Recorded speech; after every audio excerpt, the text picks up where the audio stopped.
In this video, what I want to do is show you how to use a button, which is going to be very important because this is how you take input from the user when they tap on something. And then I'll show you how you can react to that, i.e. put some code in there that runs when the button is tapped. And then finally, I want to look at state variables and how we can use those to actually affect our UI based on a tap. So let's get started. So what I've got here is just a Hello World program, and we're going to take this text out, and we're going to start with a button. So a button, as you might imagine, is you start out by typing button, and then if I do an open paren, I get various completions. Now, the completion that I want you to use is typically always the fourth one down, which is action and label. So those are our two parameters for the button. And we're going to hit enter, and it's going to complete the structure that we're going to use for a button. Let's not get too hung up on all the structure yet. I just want to show you, though, that the action parameter and the label parameter are the two key pieces. And then the placeholder for the completion has highlighted those two brackets. So what we're going to do is literally just hit enter here, go back one space and hit enter again. And now we have created some space between these two brackets right here. And notice it's part of the action parameter. So whatever code we put in here is going to run whenever that button is tapped. Then down here, label is basically putting a spot where we can actually create some UI for the button itself. So in this case, it's saying text, so basically a text field, and button is going to be the text that's inside that button. So for example, I could type in here, instead of button, tap me, and I literally should see that over here. So again, as a reminder, if you don't see what you're typing here happen over here, it's usually because you haven't hit resume. If it's asking you to resume, resume. So we have resumed, and now we see that we have this tap me text. And of course, that blue border around it is basically there because we're right here where our cursor is. If we were to come out here to get outside of that, like I'm clicking here on body, then we won't see that blue border. But this is the button now. And right in here is where we can enter something to do based on a button tap. So let's just cover this again. I'm going to delete this, and I want to reinforce that doing a button the way I'm describing is going to make your life easier in actually coding this up. So again, you type button, open paren, go down to the fourth element, hit enter again, left arrow, hit enter, and I now have my space where I can put my code. And then down here, I can put whatever I want. So we said text, hit me. I could put a rectangle here. And I could say dot foreground is going to be purple. And we can limit its frame to max height of 50. And let's give it a little padding. All things that you would have seen in the previous VStack, HStack introduction videos. And now this whole thing is a button. So the button can be a name, it can be of text, it can be a whole series of things where you can just wrap it all as a button so that when you tap on it, an action happens. So let's actually cause some action to happen here. So we could say print, because this is going to go to the console, and we could say button tap received. So now when we are going to run this in the simulator, we should see that message come down in the console when we run. So let's go ahead and do that. I'm going to just go back to this view.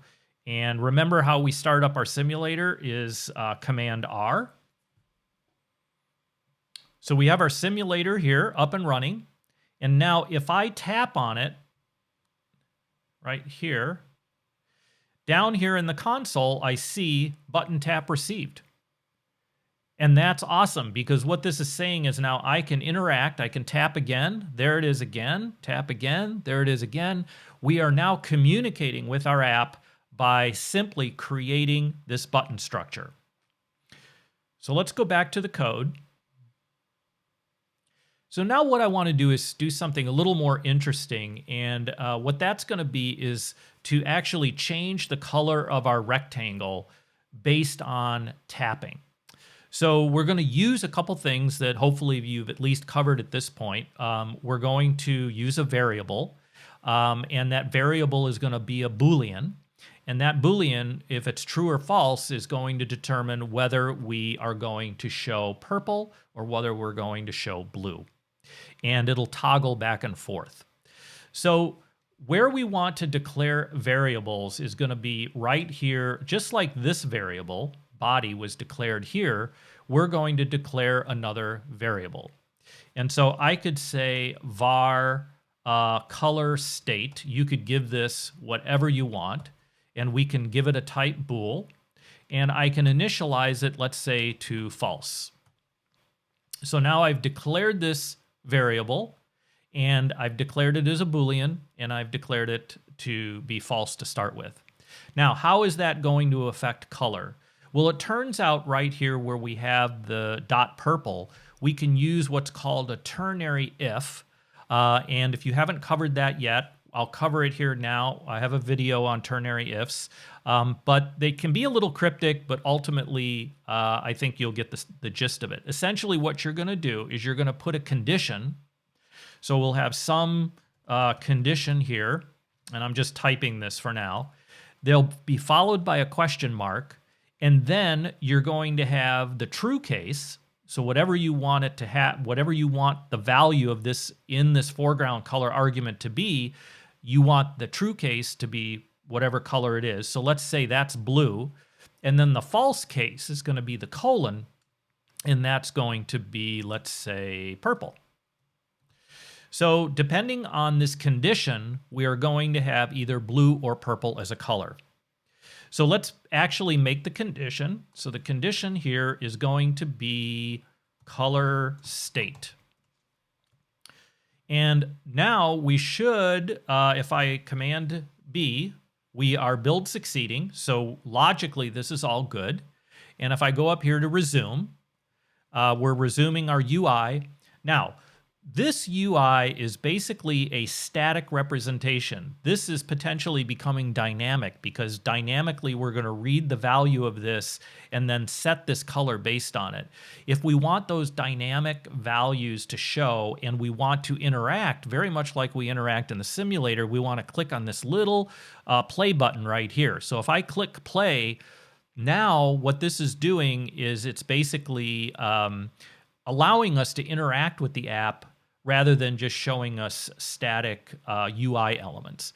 And so if I were to tap here, now the prints don't work down on the console within this.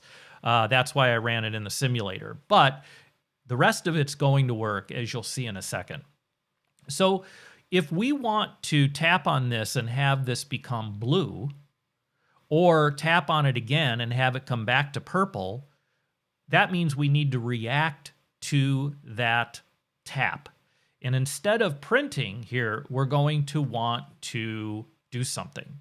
So what I'm going to say is that this color state needs to toggle between true and false. If it toggles between true and false, every time it's true, it's going to be blue, and every time it's false, it's going to become purple. So the way we can do this is right here in this action, I can say color state dot, and it turns out that Booleans have a method on them given to us by Swift called toggle. And toggle just says, if you're true, become false, and if you're false, become true. So we could put toggle here, and we've basically done the correct thing. However, we are getting this error. It says, cannot use mutating member on an immutable value. So what that is saying is that var, which is this variable on a struct, from within inside the struct, we can't modify its value. That's not legal. This is a static value, and we need to be able to do that. We put what's called a property on the variable, and in this case, it's at state. And what that says is this variable is maintaining state within this view. And because of that, and because we know that, our view will be able to change values and react to any time this variable changes. So we've said state here, and we have now made it such that this can be modified. We don't have any errors. If I Command B, we're looking good. We have a build succeed. And we now can read and write that value. So what's fascinating about this is that SwiftUI is now watching this. So whenever this changes, this rectangle will re-render itself with a new color. So let's try it out. So if we come over here, we see that we have this failed to build. Let's just say try again. And it's going to sort of compile this preview and hopefully come back here and start running. So if you get this where it says updating took more than 5 seconds, let's go back here. Let's do a build again. Let's do a try again. And this time it worked. So I'm not sure why Xcode runs into these difficulties, and at newer versions of Xcode, hopefully you won't see that, but I'm at Xcode 12.3, so maybe as you get farther down into Xcode, later versions, we don't have those issues. But at this point, it is running because we see that with this blue dot, and the preview is saying green, which is good. And now the theory is that if I tap this, then this will run, and that will change the state, and I should go to true here, which would do blue. So let's try it. If I click here, there it did it. It changed it to blue. And this variable is now set to true. Now, if I tap again, we're going to run these actions right here in the button area, and this should change automatically. So if I tap again, and now it's changed back to purple. So what we've covered is a state variable. So anything that we use in here that will change value, we need to put this property at state in front of it. And we've learned how to declare a button. We know we can put anything we want inside this label parameter, which allows us to have a lot of versatility on what we decide is tappable. And we are interacting with our app. You'll also notice that if I turn this off, then this is back to UI world. So now it's not interacting anymore with what we're doing. So that is button and state variables.